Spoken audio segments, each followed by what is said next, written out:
Good morning everyone. Today we are going to discussing about another session on introduction to computer. So in this session we are focusing about this different types of network model. So in the network model, what are the layers we have that one? So all the things we discuss in this duration. So basically what is this computer network model? So as we can know, we have two types of network models out there. Whether we go for this OSI reference model or we go for this TCP IP reference model. Right, so we have two different of network models are there, two different of OSI models are there, two different of computer network models are there. So while we establish in this computer network model, so what is the importance of this network model? So what is importance of this network model? While we creating this any kind of network architecture, we need to follow some kind of layer values only. So each and every layer having as a one peculiar functions over there. Based upon the functionality, we are assigning the task to the respective layer. So here a communication subsystem is a complex piece of hardware and software system, because while we establish any kind of network architecture in the network communication path, so here we need to follow some kind of subsystem mechanism which we calling as a complex piece of network hardware and software, because when we establish any kind of network architecture, it may involve the hardware component value, it may involve the software component value. That is the reason it should be a subsystem of a complex piece only.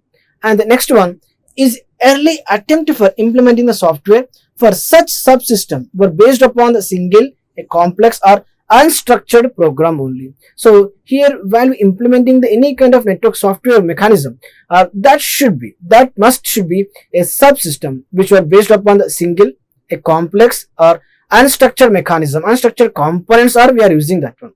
And this result is very difficult to test and modify, because once we establishing the network architecture, it is very difficult to test and modify.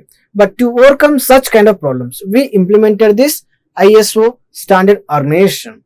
So based upon this one, we can able to test and we can able to modify according to our requirement. So in this layer, the networking concept is divided into several layers, each layer assigned to some particular task. So while discussing about OS reference model, we having as a 7 layers are there. While discussing about TCP IP model, we having as a 4 layers are there. So which means every situations, so every network architecture we having as different layers are there. Based upon the what kind of protocol we are using that one, accordingly that system is divided into several layers and each layer assigned to some kind of particular task. And that task, that should be networking task depending upon the layers only.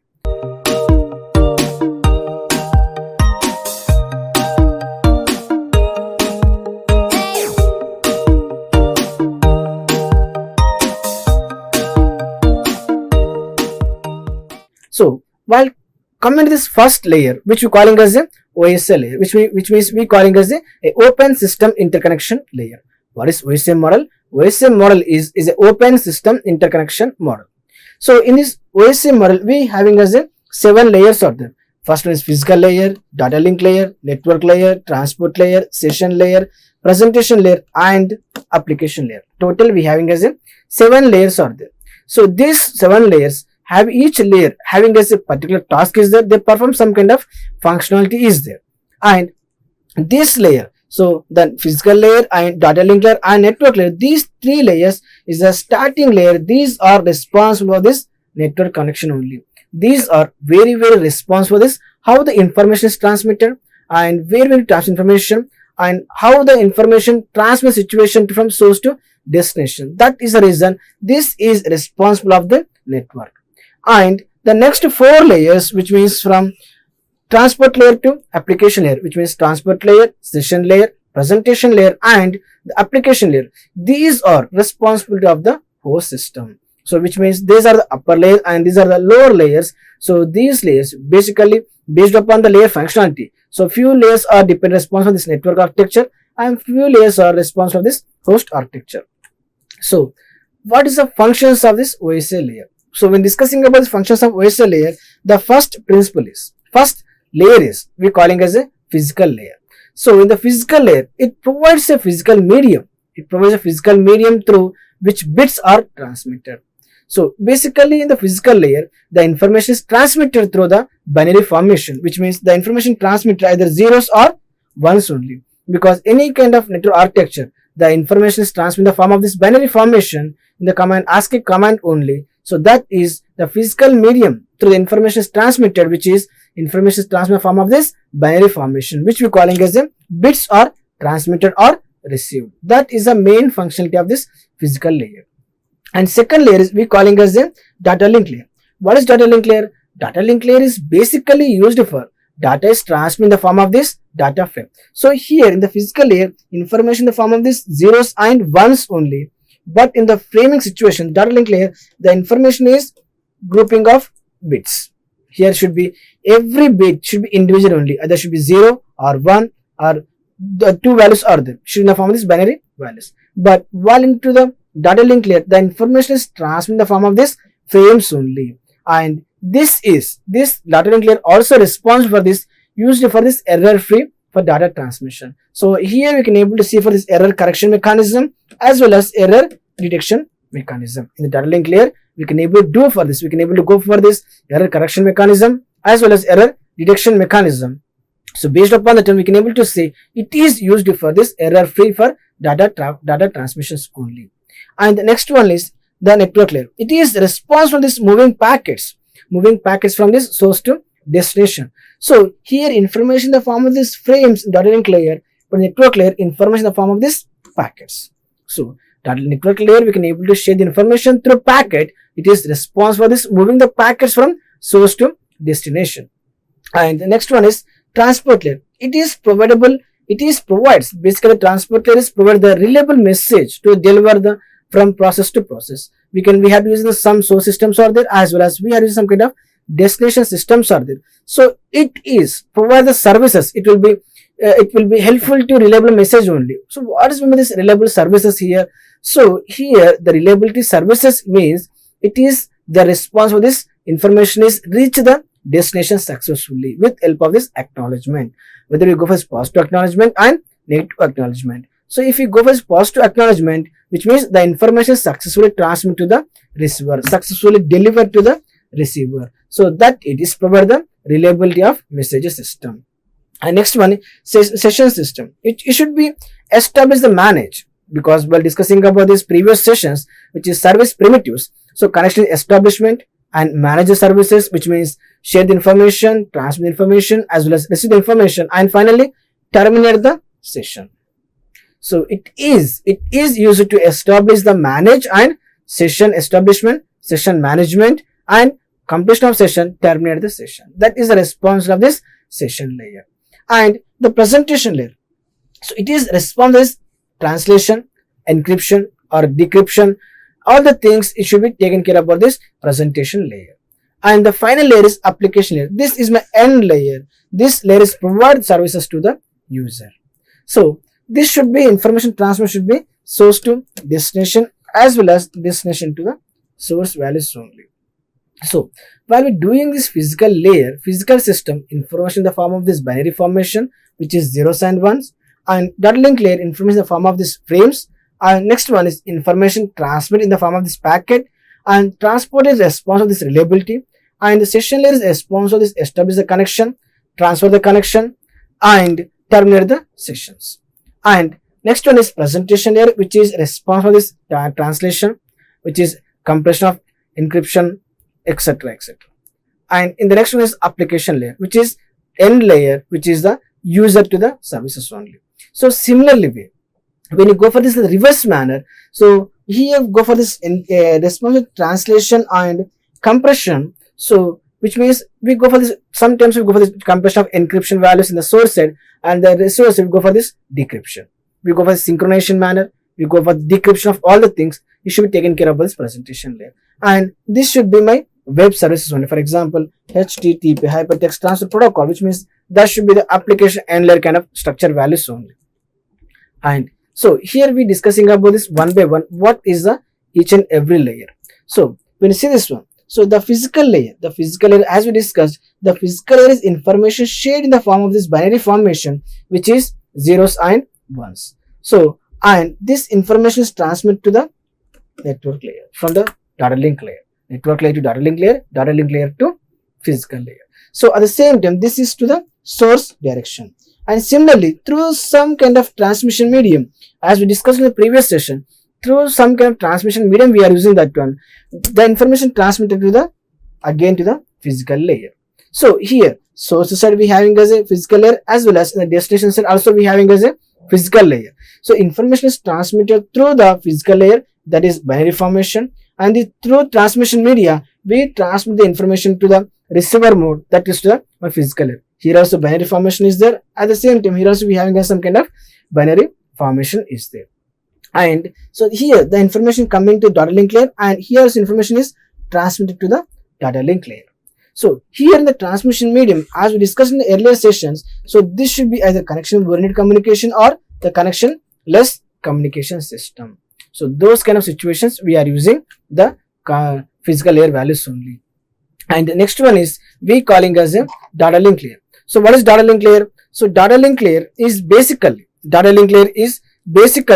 so here how the information is transmitted, what kind of information we are transmitted from source to destination. So it is basically responsible. This is the layer above the physical layer which the information is transmitted. The task is flowing to mechanism coming from this network layer to data link layer and data link layer to physical layer. So the information is transmitted. So what kind of approaches we are using? It should be taken care of as what kind of accomplishment is there, what kind of layer architecture we are using that one. So that is responsible for the information is transmitted in the form of this framing structure only. While see this here the information in the form of this binary formation. So all the information are put into this physical layer, and we giving us some kind of header values and some kind of trailer values. That should be in the form of this data link layer. So in the data link layer, we are able to give the services, because here accomplish to take the information. So it is breaking down the input data into the task values only, based upon the framing segmentation values only. And this must be provided with a error free transmission only, because here we can able to identify whether the error is detecting or if there is no error is detecting. If any errors are detecting, it should be go for this error correction mechanism. In the next session, we're discussing about what is error correction, what is error detection mechanism detail. So here, if any errors are detecting or any errors are correcting, we follow these different protocols are there, different structures are there to detect the errors as well as to correct the error values only. At the same time, this information is transmitted to the physical layer, and from physical layer to the next layer in the physical layer. That should be so destination physical layer values only. And the network layer is very important thing. Here, as we discussed earlier, network layer is information is transmitted in the form of this packet structure values only. Previously, the information is header and trailer and message is there. At the same time, that should be in the form of this frames. But here, the packet is come to our picture. What is the packet here? Here it should be routing the mechanism. Here, n number of frames, like different frames, we come in this one kind of packet structure values only. We are using some kind of header values and we are using some kind of trailer values here. So this is basically the packet is a router, which means it gives a what kind of path is we choose that one. Information is transmitted from this transport layer to the data link layer. So it also gives the routing path. It controls the entire application, which is a subset of my protocol values only, which means what kind of quality services we are using that one, what kind of reliability services we are using that one. All the things it should be taken care of by this network layer values only. Basically, it can able to access a mechanism of this what kind of structure we are using that one, what kind of architecture we follow for that one, for to the information is transmitted to the transport layer to the data link layer. It gives them a routing path. The shortest routing path should be it detect that one. That is the function of this network layer only. And next one is we calling as a physical layer. So in the physical layer, when you see this one, the information transmit session layer and the same information transmit to the network layer. So here transport layer plays a vital role here, because in every transport layer is a function of transport layer to accept the data from session layer and deciding this layer we should be assemble and transmit to the session layer, because here the network layer accept that in the form of this packet duration, it should be able to transfer the information accordingly. So it should be able to decide the mechanism, should be taken the session kind of things only. It should be divide my information into some kind of smaller pieces only. Basically, all kind of fragmentation should be happens in this transport layer values only, because the information is coming to session layer only. We are using different kind of sessions are there. So all kind of division should be happens in this transport layer values only.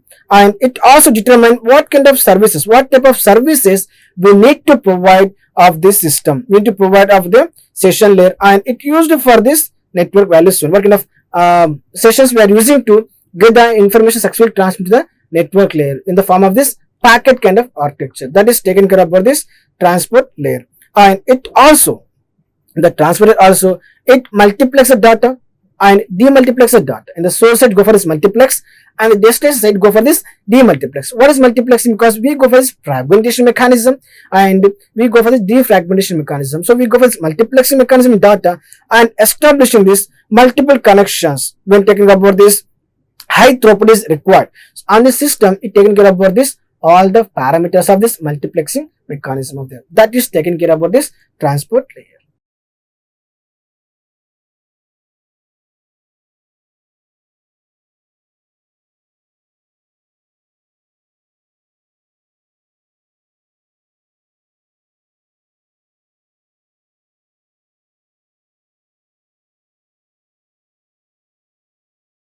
And the next layer we calling as a session layer. So session layer is also very important of our layer because it is responsible for this conduct the session, because this is responsible for this information taken from the presentation layer and transmitted to my transport layer. So here it should be conducting the sessions among various users. Various users are there and they are using different kinds of machines are there. So this is a taken care about this, all the mechanism we taken care about it, and different users and different kind of services. At the same time, it go for this synchronization. Assume that one in the we can be having a 10 different frames are there. We having as a 10 different frames are there, and frames are transmitted. Frame 1 is transmitted, frame 2 is transmitted, but due to some reason frame 3 is rejected, frame 3 is failed, but frame 4 is transmitted till frame 10 is successfully transmitted. But in the synchronization manner, we can't able to do synchronization properly because frame 3 is failed. So that kind of synchronization manner is taken care of about this the session layer system values only. So data synchronization, because data synchronization also is very, very important. Why? In the sense it shows impact, it shows interacting the checkpoints into data system, basically because it won't be synchronized data mechanism, it won't be checkpoints are available, checkpoints are not available in data stream, so that only the data is after the last checkpoint we receive that one, and that shows impact to our system. If any frames is transmitted and failed, we go for this retransmission of this respective framing mechanisms only. So that is the important of this session layer. In the session layer, we go for this synchronization mechanism and we take the information from the presentation layer, and the same information we transmit to the transport layer. And the next one is we calling as a presentation layer. And what is the presentation layer? So in this presentation layer, we follow this all kind of syntax values, all kind of semantics values we follow in this presentation layer, because in this presentation layer we go for this all kind of encryption, all kind of encrypted policies, all kind of masking kind of things, all kind of compressed data we are doing in this presentation layer. That should be in the source side. Similarly, in the receiver side, we go for this decoding and we go for this decrypted and we go for this decompress of things only. Because here when we encoding any kind of data, when data is coming from this application layer and transmit to the session layer, so between this one we can able to encode my policies values only. We go for this the masking kind of things only, because we go for we are secure information transmitter. We sometimes we transmit the encrypted message values only, a masking kind of information we transmit for that one. So and we go for this compressed data we transmitter. That is we can do with help of this presentation layer only, because we are able to give access. Who are able to access, then the people can able to check the information values, because that should be a encrypted information, that should be a confidential information. That kind of access, that kind of mechanism we can able to implement in this presentation layer. And finally we are calling as a application layer. The application layer is our end layer. Application layer is our ending layer. When you see, so when what are the users are there, how many users are there, and based upon the users requirement we create the application. So this is the user mentioned about this, they are using different kinds of protocol, we are using that one, they are using this HTTP protocol, there is any kind of end layer values, a web page kind of services what he created. So that should be comes to his application layer, and in the reverse manner that should be displayed in the user receiver section values only. So that is a application layer. So this is transmit information to the presentation layer and taken the information from the presentation layer. So these are the very important points in the application layer. So in this every layer, in this 7 layers in the OSI structure, we are going discussing about this error correction mechanism, error detection mechanism, and what kind of errors we are gathering, how we are able to find the error values, and how can we able to detect the error values, and how we are able to segmentation of my frames, right, and how we are able to design the packets, right, and what kind of protocols we are using that one, and what kind of session layer is implement that one, and what kind of encryption policies we are using that one, what kind of decryption policies we are using that one, and how we are able to create the application of n layer of web page kind of service, how we are able to create that one, all the things which we discuss in the later stage. But these are the basics of my OSI reference model. So all these layers are involved, and each and every layer having as one peculiar and one important function of this every layer. So that is a 7 layer of this OSI model. So in this session, we are focusing on this network model, which is OSI reference model, and in the next session, we going discussing about this TCP IP model, and at the same time, we can able to compare the what is the difference between OSI model and TCP IP reference model. Thank you.